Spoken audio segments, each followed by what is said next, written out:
Hello everyone. So back to TAFE series, we have already learned a few objects like services and deployment services. So these objects we have already learned. Today we will see what is config map and what is volumes. So just to I have prepared one slide where yeah. So config map this sacred and all I will take it in next session. But for today's session, we are learning just config map. What is config map and what is volume? So config map is a dictionary of key value pair that store configuration settings for your application. First, we need to create config map in our cluster by tweaking our sample YAML to your needs, whatever needs we have. So what is this config map? I'll tell you. So ConfigMaps is an API object that allows you to store data as key value pair. Okay. So port can use ConfigMaps as a configuration environment. So ConfigMaps allow you to actually decouple environment specific configuration containers to make application portable. Okay. So what is that the mean? I'll tell you. So suppose you have here this cluster you have, and there we will be having different this is db related, suppose this is db related thing, and this is we have a front end application, whatever code we have. So and these all are communicating each other, we know. Okay, so the config map allows you to decouple environment specific configuration. So yeah, so this is the main concern. If this environment, these are the all environment in, suppose this is test environment and this is dev environment. Okay, so whatever configuration here it will be, then those configuration, suppose this configuration is something, this is dev environment suppose. Okay, and this is test environment. Okay, so whatever configuration here it will be internally, those configuration cannot be used here, right? So in dev there will be different configuration. So to avoid this, we are making one configuration object where like we will write our YAML script, YAML file, where we will be giving the like environment, not an environment specific, it will be environment less. So, like what, कि if you are using, whether you are using these nodes, these ports in dev environment, whether if you are using in the what you can say in the test environment, the configuration file will be separated so that you can decouple your decouple your configurations from for the environmental, like environment, it will be independent to environment. So config may one common config may will be created, so it will be useful for all the environment, one common config common. So I'll tell you how like we are using, I'm just giving you general these uses, but yeah, we will see as a lab as well, and the same time we will see the YAML file as well, what is there. So let's open the YAML file now. So Kubernetes, if you see here config file, so config file name is there. Okay, config maps, yeah.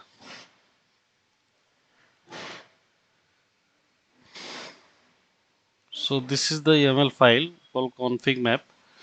So what we are giving,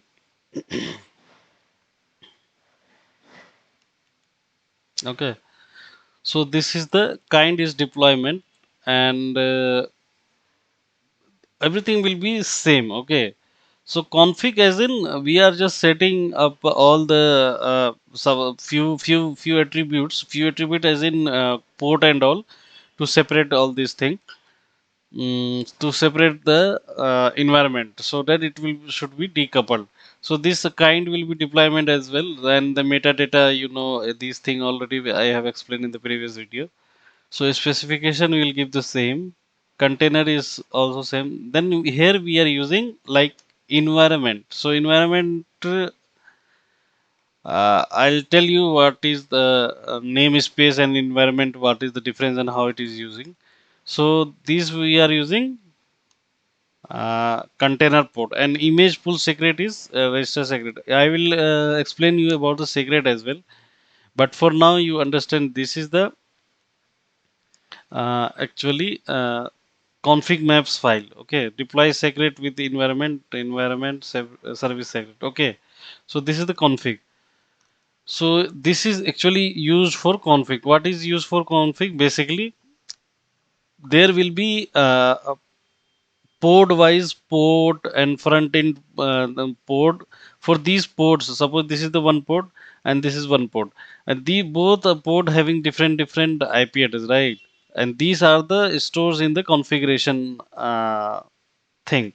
So in environment, in dev environment, if you are having port number something different, and test environment port number is different, then it will not run in test environment, right? In test environment, again we have to set up everything, then only it will be done. So to avoid this problem, we have config map, so that we will configuration, the short form is configuration is mapped and it kept in one place, so that if this thing is using same in the test environment, in the other UAT environment, those thing will be like used. No, no, we should not again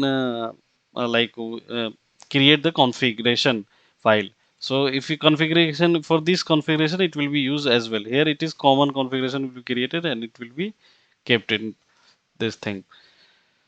So if you yeah, so I'll just open new.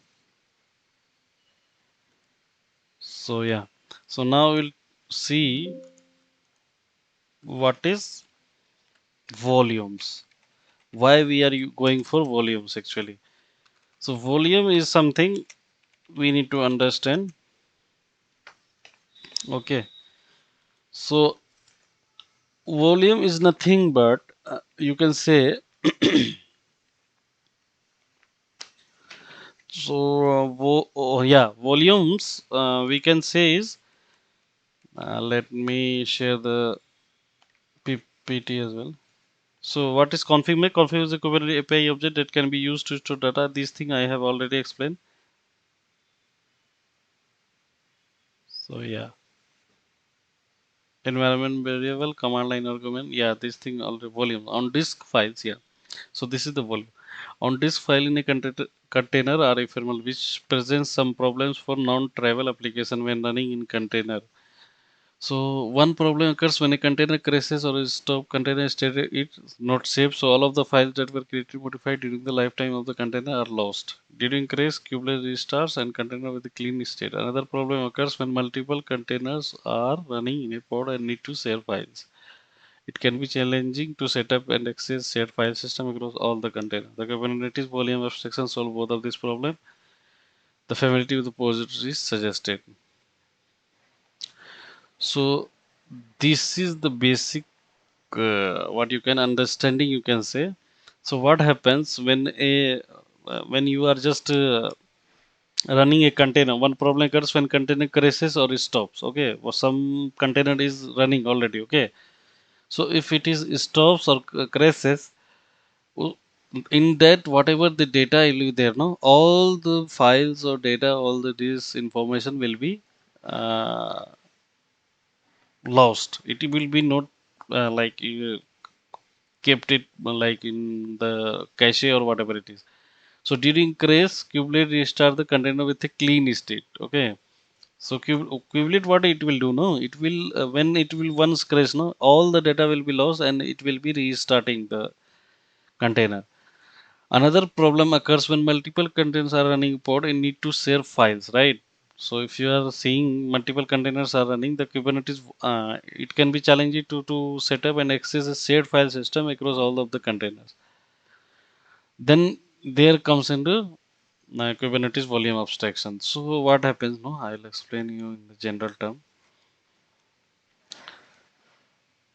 So what first case is when this container is running, okay, and we might have some stored data, some information, important information, or what you call uh, important information or whatever it is, we have saved it, okay.